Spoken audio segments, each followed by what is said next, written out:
আলহামদুলিল্লাহি ওয়া কাফা ওয়া সালামুন আলা ইবাদিহিল্লাযীনা ইসতাফা আম্মা বা'দ। আজকে আমরা গুরুত্বপূর্ণ একটি বিষয় নিয়ে আলোচনা করব, সেটা হলো ঈদে মিলাদুন নবী।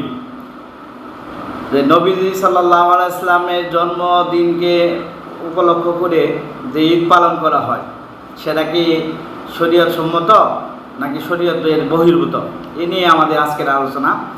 তো এর শাব্দিক অর্থে আমরা আসি। ঈদ অর্থ আনন্দ, খুশি, আর মিলাদ শব্দটা অর্থ হলো জন্ম, আর নবী মানে হযরত মুহাম্মদ সাল্লাল্লাহু আলাইহি ওয়াসাল্লাম। কারণ যখন নবীর দিকে আলিফ লাম দিয়ে আর রসুল বা নবী বলা হয়, তখন হযরত মুহাম্মদ সাল্লাল্লাহু আলাইহি ওয়াসাল্লামকেই নির্দিষ্টভাবে বোঝায়। শুধু নাকেরা যদি শব্দ থাকে, নাবিয়ুন যে কোনো একজন নবী, রাসূলুন যে কোনো রাসূল। আর যখন সরাসরি আর নাবী বা আর রসুল বলা হয়, তখন হযরত মুহাম্মদ সাল্লাল্লাহু আলাইহি ওয়াসাল্লামকে বোঝানো হয়। এই হিসেবে ঈদে মিলাদুন নবী দ্বারা বোঝানো হয় যে হযরত মুহাম্মদ সাল্লাল্লাহু আলাইহি ওয়াসাল্লামের জন্মদিন উপলক্ষে যে ঈদ পালন করা হয়। তো আমরা এই কথা তো সর্বজন স্বীকৃত যে রাসূলুল্লাহ সাল্লাল্লাহু আলাইহি ওয়াসাল্লামকে আল্লাহ তাআলা পুরা বিশ্ব জগতের জন্য রহমত স্বরূপ পাঠাইছেন। পবিত্র কোরআনে আল্লাহ তাআলা বলেন, ওমা আরসালনাকা ইল্লা রাহমাতাল লিল আলামিন, এই বিশ্ব জগতের রহমত স্বরূপ আমি তোমাকে প্রেরণ করেছি। তো হযরত মুহাম্মদ সাল্লাল্লাহু আলাইহি ওয়াসাল্লামের জন্মটা ছিল ওই বিশ্ব জগতের আলোকবর্তিকা। রাসূলুল্লাহ সাল্লাল্লাহু আলাইহি ওয়াসাল্লামের জন্মটা ছিল বিশ্ব মানবতার মুক্তির। এই কারণে সেটা তার রাসূলুল্লাহ সাল্লাল্লাহু আলাইহি ওয়াসাল্লামের জন্মটা অবশ্যই একটা বরকতপূর্ণ এবং এটা অনেক গ্রহণযোগ্য একটা বিষয়। কিন্তু এই দিবসকে কেন্দ্র করে ইহুদি খ্রিস্টানদের কালচারকে নকল করে এই ইহুদি এবং খ্রিস্টানদের যে কৃষ্টি কালচার, ওরা মূলত হযরতে ঈসা নবীর জন্মকে কেন্দ্র করে যে খ্রিস্টানরা বড়দিন উদযাপন করে, সেটারই বিকল্প ভার্সন হিসেবে ধর্মের নামে তারা এই দিবসটাকে চালিয়ে দিতে চায়। এ ব্যাপারে যে মিলাদুন নবীর ব্যাপারে আমাদের উলামায়ে হক্কানির ফতোয়া হলো যে এটা একটা বেদাত, বর্জনীয় কাজ, এটা হারাম। কারণ রাসূলুল্লাহ সাল্লাল্লাহু আলাইহি ওয়াসাল্লাম মক্কা থেকে মদিনা যাওয়ার পরে আমাদেরকে দুইটা ঈদ উপহার দিয়েছে, একটা ঈদুল ফিতর আর একটা ঈদুল আযহা। আর দুইটা ঈদই মূলত ইবাদত কেন্দ্রিক হয়ে থাকে। যেরকম নামাজ আছে, দুইটা ঈদেরই নামাজ আছে, কিন্তু এই ঈদে মিলাদুন নবীর কোনো নামাজ নাই। অবশ্যই এরা যদি না বানায় আর কি। কারণ বর্তমানে আলেম ওলামাদের যে কোনো একটা যুক্তি দিলে এরা কিছুদিন পরে ওইটাকে সংশোধন করে নেয়। এরা নামাজ, আমার ভয় হয় যে এরা কিছুদিন পরে এই শুকরানা বা ঈদে মিলাদুন নবীর নামে দুরাকাত নামাজও বানিয়ে ফেলতে পারে। তো যাই হোক, রাসূলুল্লাহ সাল্লাল্লাহু আলাইহি ওয়াসাল্লাম একটি বিখ্যাত হাদিস আম্মা আয়েশা থেকে বর্ণিত যে রাসূলুল্লাহ সাল্লাল্লাহু আলাইহি ওয়াসাল্লাম বলেছেন, মান আহদাসা ফি আমরিনা হাযা লাইসা মিনহু ফাহুয়া রাদ্দুন, যে কেউ যদি দ্বীন ইসলামের নামে অন্য কোনো কৃষ্টি কালচার বা অন্য কোনো জিনিস আমদানি করে, আবিষ্কার করে, সেটা অবশ্যই রদ্দুন, সেটা রহিত, সেটা পালনীয় নয়, সেটা বর্জনীয়। কাজেতে আমরা এখন যে কোনো বিষয় যদি কোরআন এবং হাদিসে এবং ইজমা কিয়াস শরীয়তের চারটা মৌলিক দলিল, এই দলিলের ভিত্তিতে যদি কোনো আমল না পাই, সেটাকে পালন করা যাবে না। সেটা ধর্মের নামে পালন করা অবশ্যই সেটা বেদাত হবে। এই যে ঈদে মিলাদুন নবী উপলক্ষে যে মিলাদটা বা যেই সিস্টেমটা চালু হয়েছে, এটা মূলত সাহাবায়ে কেরাম, তাবিঈন, মুজতাহিদিন এর যুগে ছিল না। এর মিলাদ আবিষ্কারককে এ নিয়ে তিনটা মত পাওয়া যায়।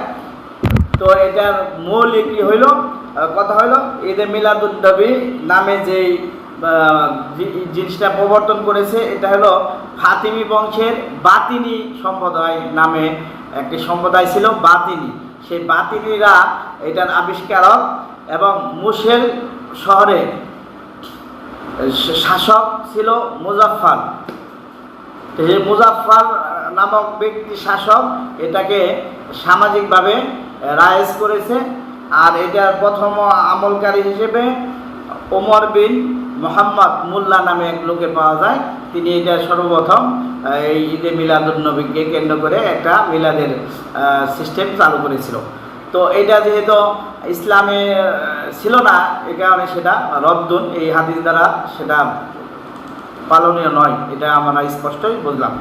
আর রাসূলুল্লাহ সাল্লাল্লাহু আলাইহি সাল্লামের জীবনী আমরা জানি যে রাসূল সাল্লাল্লাহু আলাইহি সাল্লাম 63 বছর জীবিত ছিলেন, এর মধ্যে 40 বছর বয়সে নবুয়ত প্রাপ্ত হয়েছেন, আর বাকি 23 বছর রাসূল সাল্লাল্লাহু আলাইহি সাল্লামের উপরে মক্কাতে ছিলেন 13 বছর, মদিনায় 10 বছর। এই 23 বছরে কোরআনের বিধান এবং বিভিন্ন হুকুম আহকাম নাজিল হয়েছে।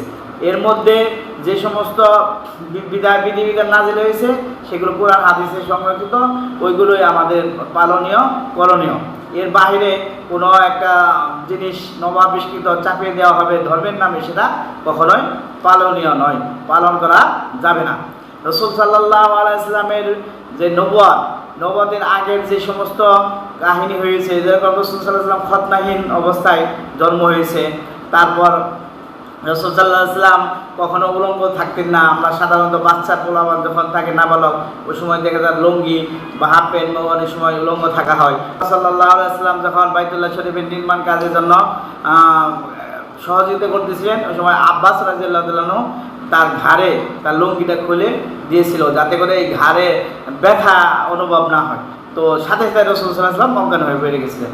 তারপরে পানি ছিটিয়ে তাকে স্বাভাবিক করা হলে তিনি বললেন যে আমার কাপড় বস্ত্রহীন থাকলে আমার কাছে খারাপ মনে হয়, এই কারণে আমার মাথা ঘুরিয়ে গেছে।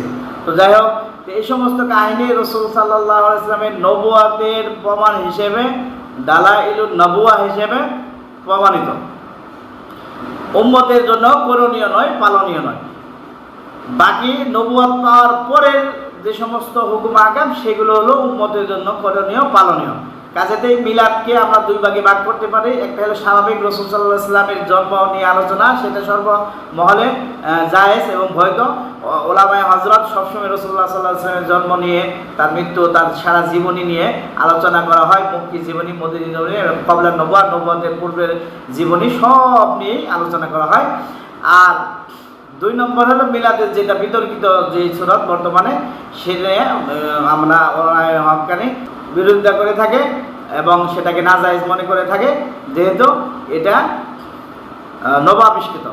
আল্লাহ তাআলা আমাদেরকে এই জাতীয় ফিতনা এবং বেদাত থেকে, বেদাতি কর্মকাণ্ড থেকে বিরত থেকে এবং সহিহ এবং কোরআনে বর্ণিত, হাদিসে বর্ণিত আমলগুলো করার তৌফিক